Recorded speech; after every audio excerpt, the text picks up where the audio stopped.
Hello साथियों, नमस्कार। कैसे हैं आप सब?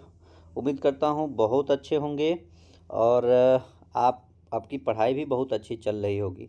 साथियों, कल रात्रि 10 बजे वाली जो हम लोगों की 10 पीएम पे जो रट लो सीरीज रेगुलर चलती है, कल करंट अफेयर का मैं पूरा लगभग 6 मंथ का करंट अफेयर कल कंप्लीट कराने वाला था, लेकिन क्लास ओबीएस प्रॉब्लम की वजह से हम लोग नहीं ले पाए।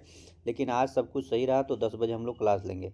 चूँकि चलिए कोई बात नहीं, नेटवर्क इशू है तो कुछ ना कुछ चीज़ें होती हैं।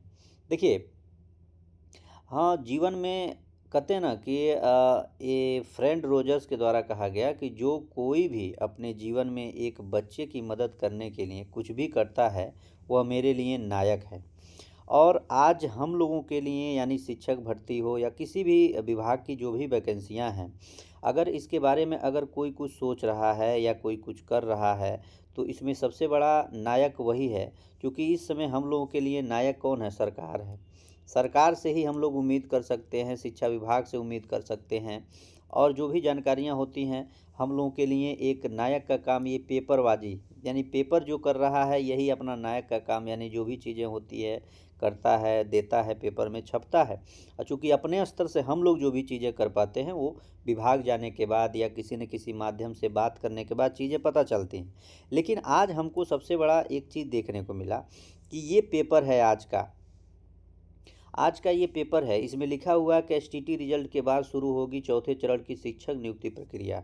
आज मैं आपको बताऊंगा कि सीटों की संख्या, मैं हमेशा से कहता आया हूं कि बीपीएससी टीआरई में सीटों की संख्या बढ़ेगी। और कितना बढ़ेगी? मैं बराबर कह रहा हूँ कि 50,000 से ऊपर तो सीटों की संख्या, लगभग 70,000 के आसपास सीटों की संख्या आने की संभावना है। लेकिन मैं आज आपको प्रूफ दिखाऊंगा कि कैसे मैं कह रहा था और क्यों आने की संभावना है, इस चीज़ को भी मैं आज आपको दिखाने वाला हूँ। तो देखिए, सबसे महत्वपूर्ण बात यहाँ पे है एसटीटी को लेकर के। एसटीटी का जब तक रिजल्ट नहीं जारी होगा तब तक आपका टीआरई 4 का विज्ञापन जारी नहीं होगा। तो पहले तो हमको इसको ध्यान देना है। यहाँ लिखा हुआ कि एसटीटी रिजल्ट के बाद शुरू होगी चौथे चरण की शिक्षक नियुक्ति प्रक्रिया।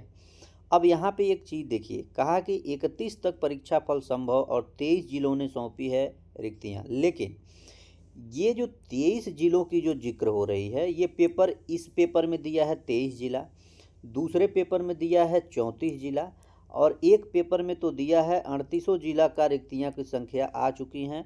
लेकिन मैंने आपसे कल बताया था कि 38 जिलों के द्वारा ये सारी चीज़ें क्लियर हो चुकी है, लेकिन भेजा गया है अभी 34 जिलों का, 4 जिलों का बाकी है। लेकिन ये पेपर अभी एक दिन पीछे चल रहा है और यहाँ पे अभी 23 जिलों ने रिक्तियाँ सौंपी, ऐसा यहाँ कहा जा रहा है। तो हम किसको सही माने, किसको गलत माने, ये खुद ही कन्फ्यूजन में है। पेपर में भी वो चीज़ें, जानकारी सही से नहीं निकल रही है। लेकिन हम बात करते हैं कि रिजल्ट को लेकर के। एसटीटी का रिजल्ट आपको मैंने कहा था कि एक बार प्रेस कॉन्फ्रेंस में भी बताया गया था कि सक्षमता परीक्षा के अगले हफ्ते में एसटीटी का रिजल्ट आ जाएगा।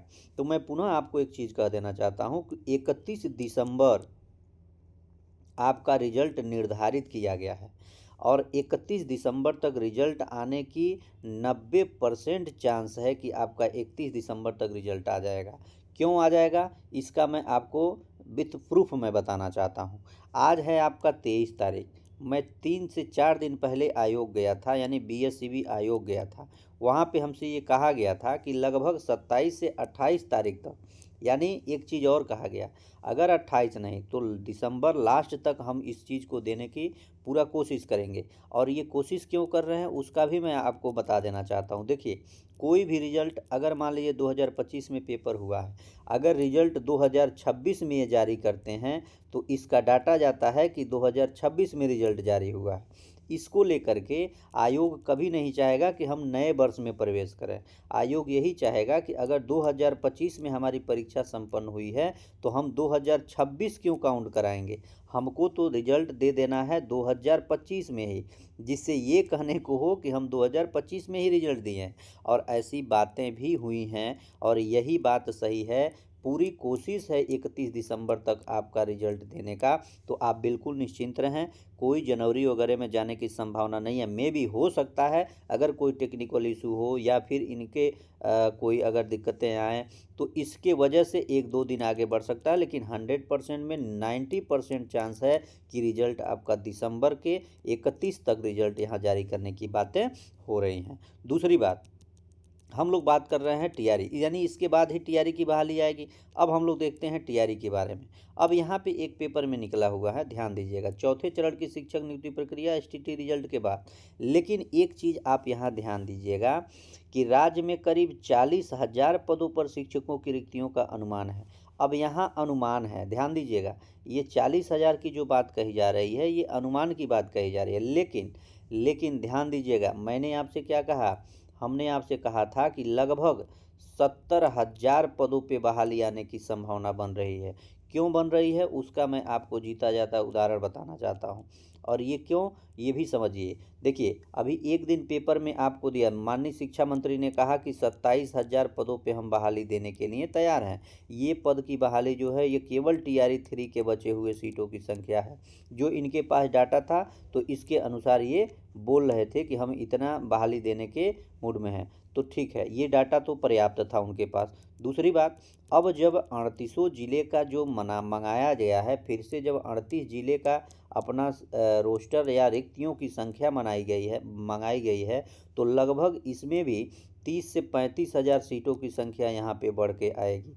तो 27,000 वो ये मिला लीजिए, तो लगभग हो गया है आपका 55-60,000 के आसपास पहुंच गया। लेकिन अब देखिए पेपरों की बात, पेपर में हमेशा अब 27,000 का जिक्र क्या हो गया, समाप्त होता हुआ नजर आ रहा है। अब कल दिया गया था 35,000 से पदों पे बहाली आएगी, जिसमें हमने बताया था ना कि 3 लाख बहाली करने की बात कही जा रही है। अब यहाँ पे 40,000 आया है, लेकिन जैसे ही ये 38 जिलों का डाटा जारी होगा, ये सीटों की संख्या इसमें जुड़ करके और आगे बढ़ेंगी और सीटों की संख्या बढ़ जाएगी। तो आप लोग, और हाँ, एक चीज़ और मैं आपको बता देना चाहता हूँ कि टीआरई 4 का विज्ञापन जो है, इनका जो डेट है 26 जनवरी और 31 दिसंबर तक ये सभी जिलों से रोस्टर की बात जो कहे हैं, यानी 31 दिसंबर तक सब लोग दे दें। और यहाँ पे देखिए, वहाँ पे ये एक चीज़ और ध्यान दीजिए, 31 दिसंबर तक जो डाटा इन्होंने जारी किया है कि 31 दिसंबर तक अपना रिक्तियों का ब्यौरा दे दें। तो ये रिक्तियों का ब्यौरा जैसे दे देंगे तो बहाली के लिए ये प्रक्रिया शुरू हो जाएगी, और ये बहाली 26 जनवरी के पहले विज्ञापन देने के मूड में हैं, और 26 जनवरी के पहले विज्ञापन भी ये दे देंगे। क्यों?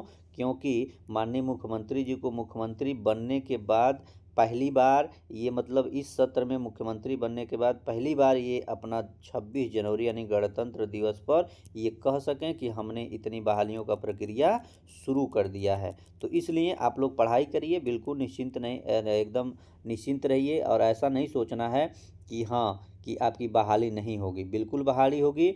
हम जो कुछ भी हैं वह हमने आज तक क्या सोचा इस बात का परिणाम है, और अभी तक क्या हमको आगे क्या सोचना है, कैसे काम करना है, इस पे हमको काम करना है, ठीक है। तो परिणाम इस बात पे ही निर्भर करती है कि हम आज क्या सोच रहे हैं। अगर आज हम ये सोच करके पढ़ना बंद कर दें कि बहाली नहीं आएगी, अगर मान लीजिए, चलिए ठीक है, कितना ही लड़ाई लड़ा गया, 2 साल से बहाली नहीं आई, लेकिन अभी सीटों की संख्या पे बहाली हो रही है। अगर मान लीजिए सरकार की मंशा हो कि हम 27,000 से अधिक पदों पे बहाली नहीं देंगे, तो कोई चुनाव तो है नहीं कि सरकार पे दबाव बना लेंगे, या फिर जो भी होगा वो हम लोग करेंगे। लेकिन अगर सरकार इसी मूड में हो कि हम 27,000 देंगे, तो आप खुद सोचिए, आप अगर अभी से पढ़ना नहीं शुरू करेंगे तो इस बार कितना टफ होने वाला है। अगर सीटों की संख्या 50,000 70,000 भी रहे तो भी टफ होगा इस बार आपके लिए। इसलिए आप लोग पढ़िए, और हाँ, जो भी क्लासेस दी जा रही है मिशन 50 पे, तो उसको आप लोग रेगुलर करिए और रेगुलर जुड़े रहिए। और आज जो भी आपके भाई बहन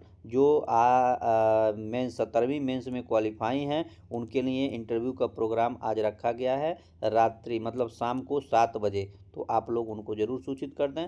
गूगल मीटअप के माध्यम से इंटरव्यू सर के निर्देशन में IAS doctor Ranjit Kumar sir और रघुनाथ प्रसाद सर, जो एक्स मेंबर रहे हैं बीएसएससी के, उनके द्वारा, और भी जो अधिकारी हैं, हो सकता हो कि आज 69th बीपीएससी टॉपर्स उज्ज्वल उपकार जी भी जुड़ें। तो आप लोग ज़रूर इस सेशन में जुड़िएगा और उनसे जो भी आपका सवाल होगा पूछिएगा। और आप लोग अपने जो भी बड़े भाई बहन हैं उन लोगों को जरूर जोड़िएगा इंटरव्यू के लिए। बहुत बहुत धन्यवाद। नमस्कार। जय हिंद साथियों।